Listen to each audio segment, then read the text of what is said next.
nous allons parler des sorties vidéo, des sorties films, de l'actu avec Anthony qui s'y connaît pas mal. Il en connaît un rayon, je pourrais dire. On peut dire ça, il en connaît un petit rayon.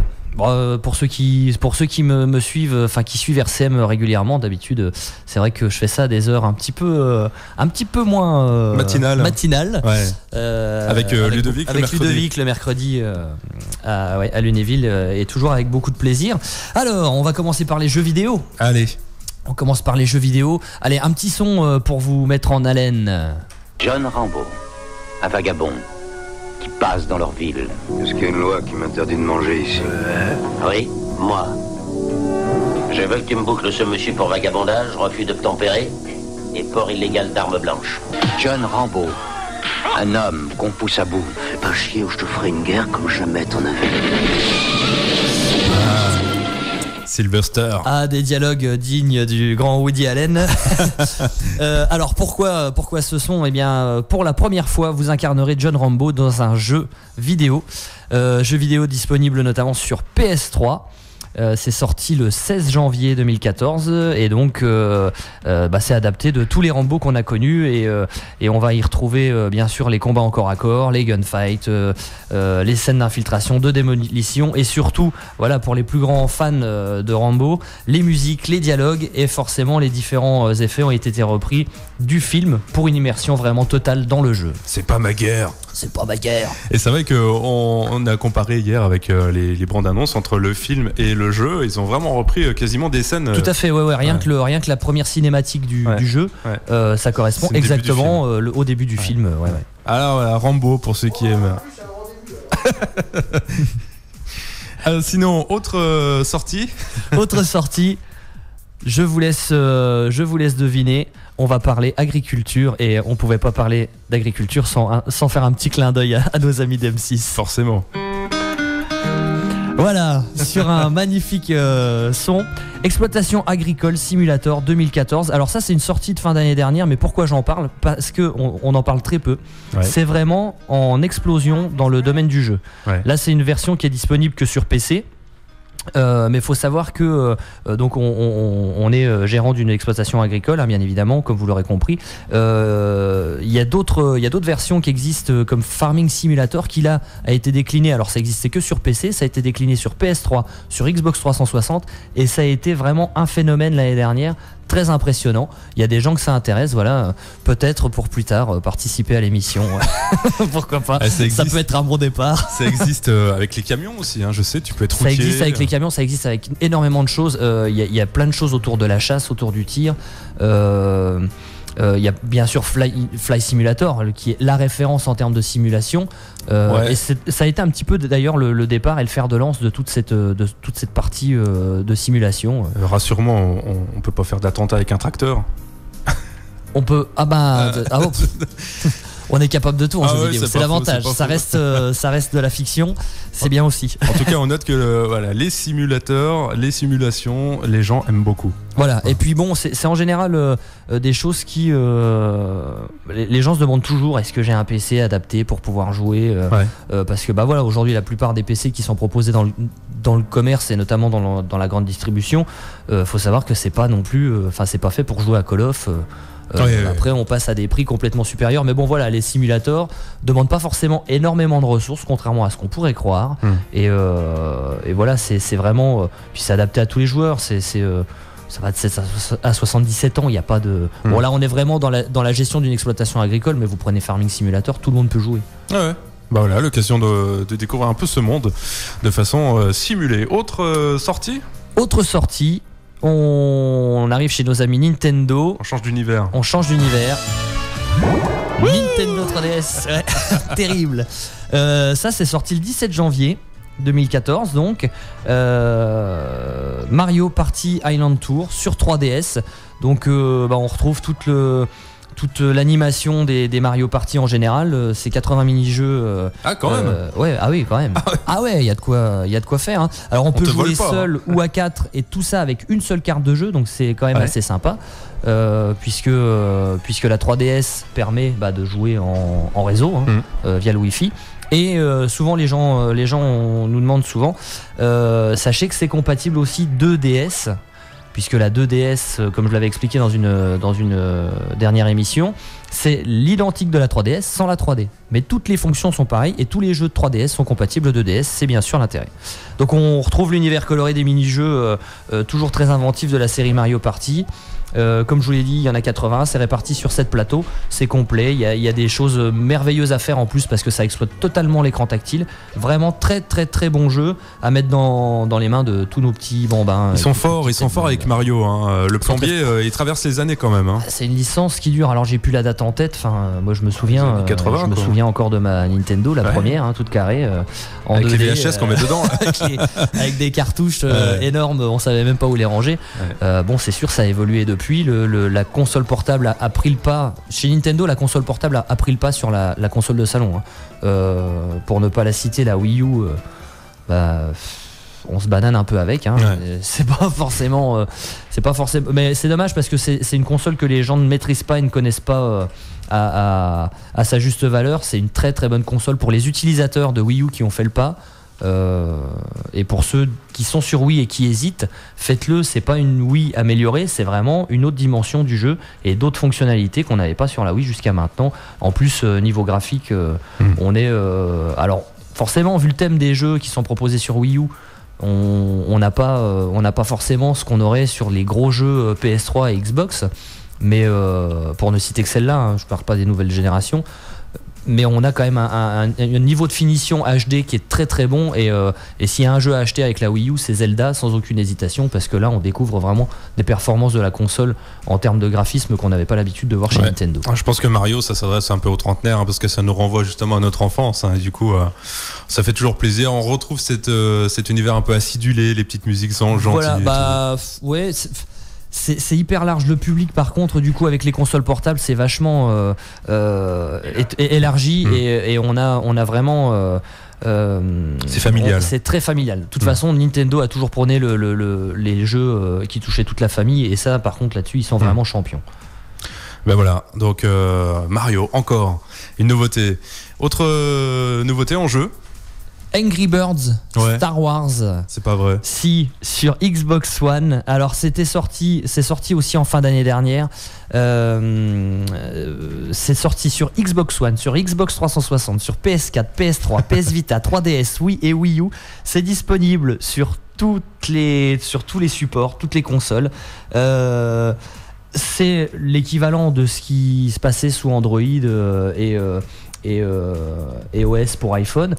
C'est vraiment le même concept, tout ça sur des consoles. Enfin, c'est un monde délirant. Moi j'adore, j'ai été très fan quand j'ai découvert ça sur Android. Bon, depuis j'ai arrêté de jouer parce que j'ai pas le temps, mais c'est vraiment j'adore. Et là ils ont repris le très thème. Très fun. Et ils ont d'ailleurs repris le thème de la musique de Star Wars version Angry Birds. Forcément, ça donne quelque chose de terrible. Il y a bien longtemps, dans une galaxie lointaine, très lointaine.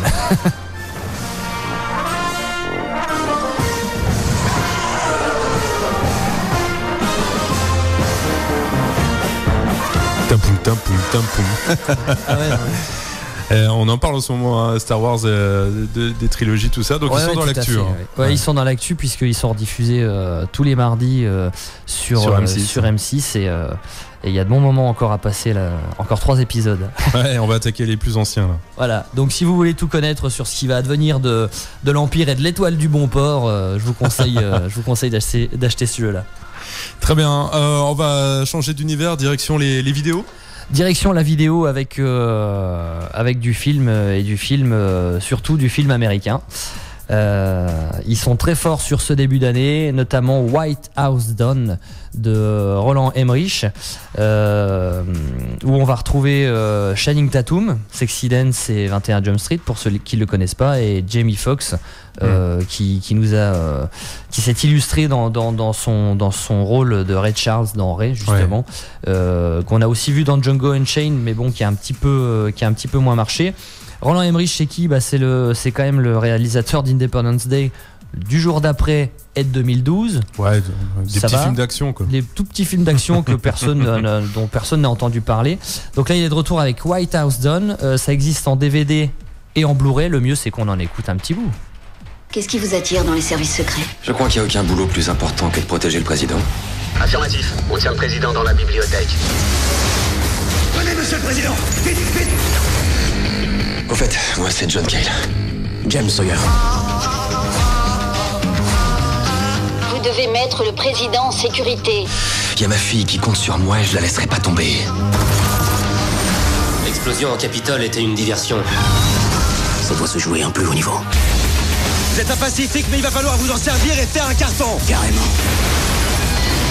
Je n'ai plus le lance-roquette. De quoi ? C'est comment on peut paumer un lance-roquette ?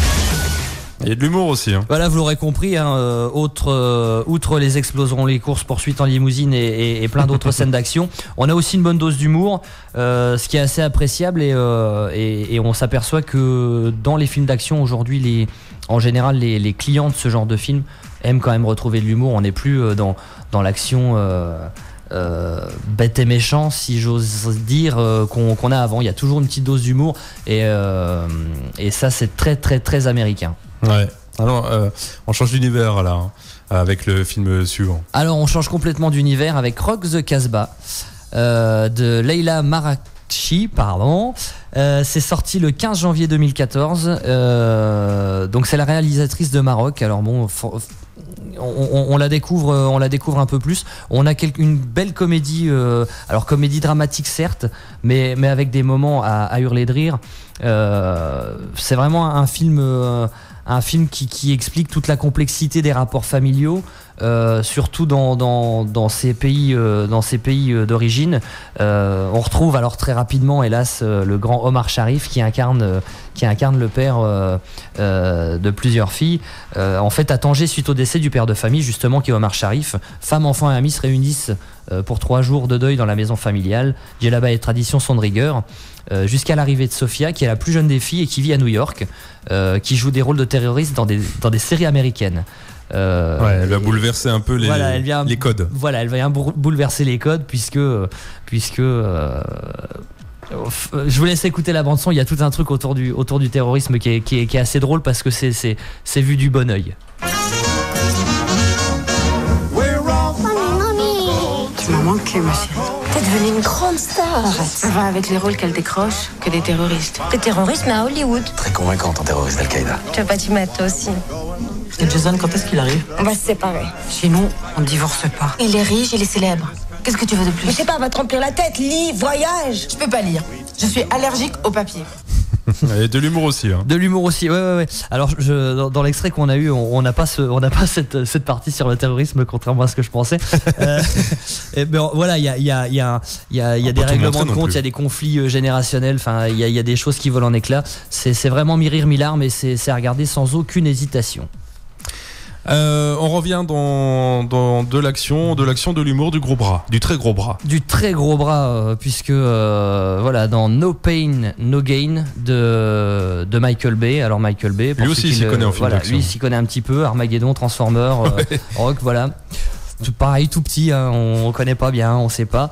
Alors c'est une véritable farce tragicomique sur le culte de l'apparence, de l'argent et de l'excès. C'est inspiré d'une histoire vraie. Qui ridiculise à grands coups d'humour noir en fait une société américaine matérialiste comme on peut la connaître de toute façon.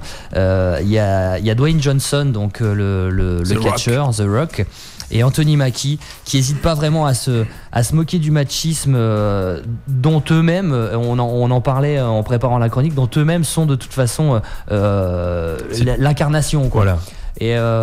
Et voilà, c'est vraiment bien fait. Ils en jouent énormément dans ce film-là. une bonne tranche de rigolade par contre sous un tonnerre d'action bien évidemment. Et là un extrait, c'est du dialogue, c'est du lourd. S'il est pas là, je sais pas où il est. Le seul à qui il parle, C'est le mec qui fait sa chambre. Et lui, c'est qui?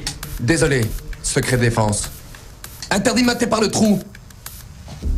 Je me suis marié récemment et je cherche où passer ma lune de miel. J'aurais bien aimé que vous me fassiez visiter.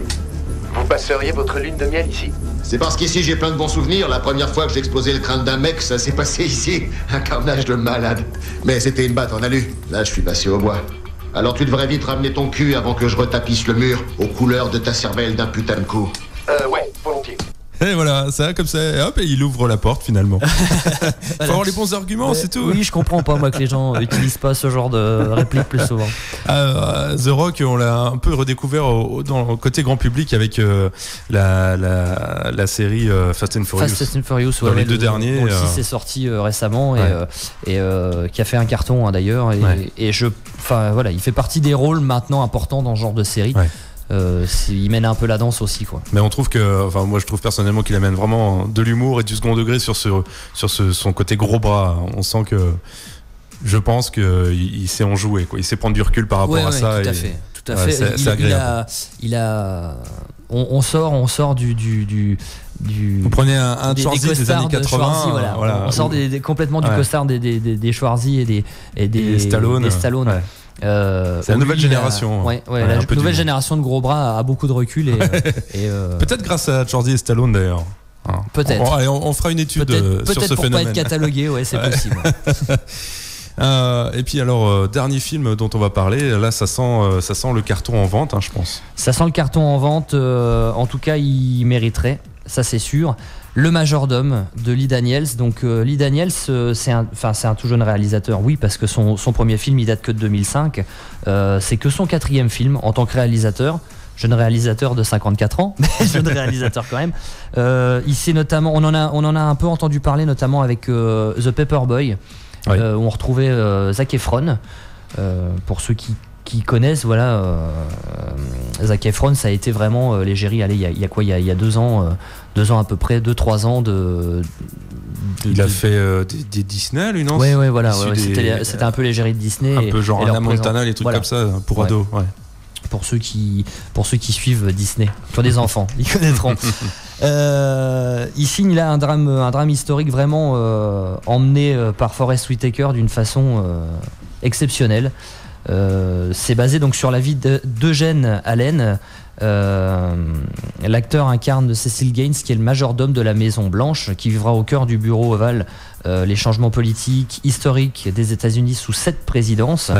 Et en plus on retrouve toute une pléiade de stars. Il y a Robin Williams, Oprah Winfrey, Lenny Kravitz, Mariah Carey, Jane Fonda, qui eux incarnent donc les présidents et les figures politiques d'hier, ou les personnages qui gravitaient donc à l'époque autour du héros. On traite bien sûr le sujet, on traite vraiment avec beaucoup de force de l'histoire américaine, celle de la ségrégation raciale bien évidemment, et notamment de la place des Noirs au sein du peuple à cette époque-là, quoi. Est-ce qu'on sait si c'est tiré d'une histoire vraie ou c'est une fiction? On sait pas. Alors j'ai pas il semblerait vraisemblablement qu'il y ait du vrai quand même dans pas mal de choses. Bande annonce. Êtes-vous politisé, monsieur Gaines? Non, monsieur. Parfait. Nous ne tolérons pas les gens qui font de la politique à la Maison Blanche. Je suis Cecil Gaines, le nouveau majordome. Vous n'entendez rien, vous ne voyez rien, vous vous contentez de servir. Il a eu cette place sans piston et c'est pas lui qui a appelé, c'est la Maison Blanche qui l'a contacté. Vas-y, je veux tout savoir. Tu ne risques pas d'apprendre grand-chose. Ils lui ont fait jurer de tout garder secret. Je suis si fière de toi. Vous êtes allé dans une école pour gens de couleur, Cécile? Je ne suis pas allé à l'école, monsieur le président. J'ai grandi dans une plantation de coton. Retourne travailler. Il ne faut pas perdre ton sang-froid avec ce type. Le monde dans lequel on vit est le sien. Il est temps que tu prennes ton enfant. Vous cherchez de l'aide? Tu as cassé notre fenêtre, volé notre nourriture et maintenant tu demandes un travail. Je sais servir.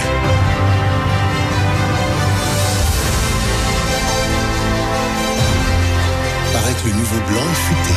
Je me réjouis de travailler avec vous tous les 4 prochaines années.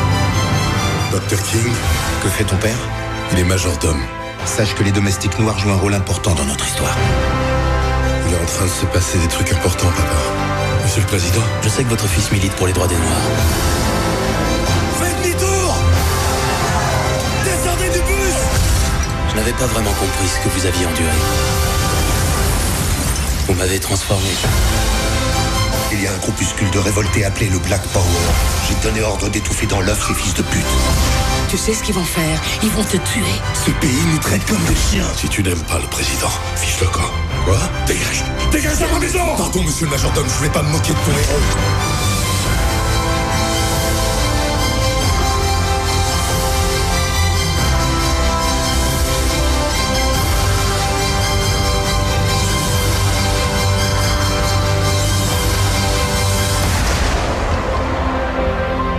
Tout ce que tu es et tout ce que tu as, c'est grâce à ce majordome.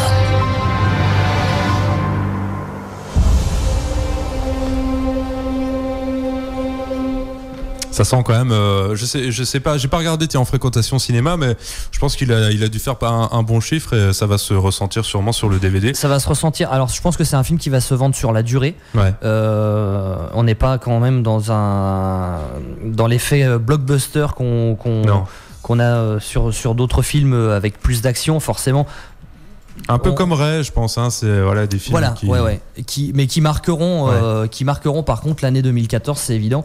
Parce que déjà on a peu de films de cette qualité-là, avec quand même une grande partie de témoignages et de réalité, puisque et hélas, le Ku Klux Klan a existé et il s'est passé des choses horribles aux États-Unis, et pas que. Là, on parle essentiellement des États-Unis, mais non, un film important. Je pense à mettre. Alors pas forcément dans les mains des plus jeunes, mais peut-être sans vouloir faire de démago, à mettre quand même dans les mains des enfants et des ados, pour comprendre que voilà, il y a eu des choses avant qu'ils soient là, et que si on en est là aujourd'hui, c'est grâce à certaines personnes importantes aux États-Unis et ailleurs, bien évidemment, mais voilà, c'est important, c'est un témoignage, on est un peu dans le documentaire fiction, et c'est un témoignage important et à connaître et à regarder. Allez, on a un peu moins de 2 minutes pour parler musique avec l'événement en DVD musical. En DVD musical, l'événement, c'est Michel Polnareff. Pour la toute première fois en DVD, donc les plus grands moments TV de Michel Polnareff, roi des fourmis, mais aussi et surtout roi des mélodies. Il a participé donc depuis ses débuts en 66 à beaucoup d'émissions télé, filmées à chaque fois par des grands réalisateurs en plus, et à chaque fois qu'il apparaissait à l'écran, ça créait un événement, et donc là c'est une compilation. C'est ce qui a forgé la légende, ni plus ni moins. Donc voilà, c'est une compilation de tous ces passages télé. Ça s'appelle Classic Vintage. Donc c'est à retrouver dans tous les bons rayons de DVD musicaux de magasin. Michel Polnareff, l'anthologie DVD. Pour la toute première fois en double DVD, les plus grands moments télé de Michel Polnareff. Dans le château de Laz, le plus grand bar. Michel Polnareff, l'anthologie, enfin disponible en double DVD. Pour les fans, c'est un événement, donc à ne pas manquer. C'est vraiment un événement, à pas manquer. D'ailleurs, demain, je crois que Vincent, pour sa dernière émission, nous chantera du Michel Polnareff. Il a prévu ça normalement dans un coin de... Le Vincent qui fait non, c'est une reprise. Johan Frégé. Johan Frégé, c'est qui? Eh ben, c'est le gagnant de The Voice saison 2. Tiens. Voilà. Lauréat de la 2e édition de The Voice. Eh bien, il présente son premier album. Un album très personnel, alors qu'on a rarement l'occasion de voir pour un premier album. Surtout un artiste venant de ce genre d'émission, inclut son premier single Ça vient de là-haut, et il y a une reprise de Céline Dion, Vol. On écoute un petit extrait. Quand on ne croit plus à rien, et à la nuit, mauvais voyage, on ne sait plus ce qui est bien. Voilà, Johan Frégé. Voilà, la petite info, c'est qu'en exclusivité, en plus, vous retrouverez le générique de la fin du film de La Belle et la Bête de Christophe Gans, et avec Léa Seydoux et Vincent Cassel. Et on termine la chronique sortie avec One Republic. One Republic qui sort donc son 3e et dernier album. L'album s'intitule Natif, c'est sorti le 20 janvier. Alors ils étaient attendus depuis un petit moment par les fans et on peut dire que cette année, cette attente en tout cas aura valu le coup. On a un véritable petit bijou, c'est vraiment ça alterne entre morceaux percutants et ballades musicales émouvantes. Il y a des morceaux qui vont rester, c'est sûr, dans le aide-moi à trouver mes mots s'il te plaît. qui vont rester dans les mémoires. Qui vont rester dans les mémoires, voilà, merci. Notamment If I Lose Myself et Feel Again, avec une vraie mélodie réjouissante et tout, c'est sympa, j'aime beaucoup. If I Lose Myself, c'est ça.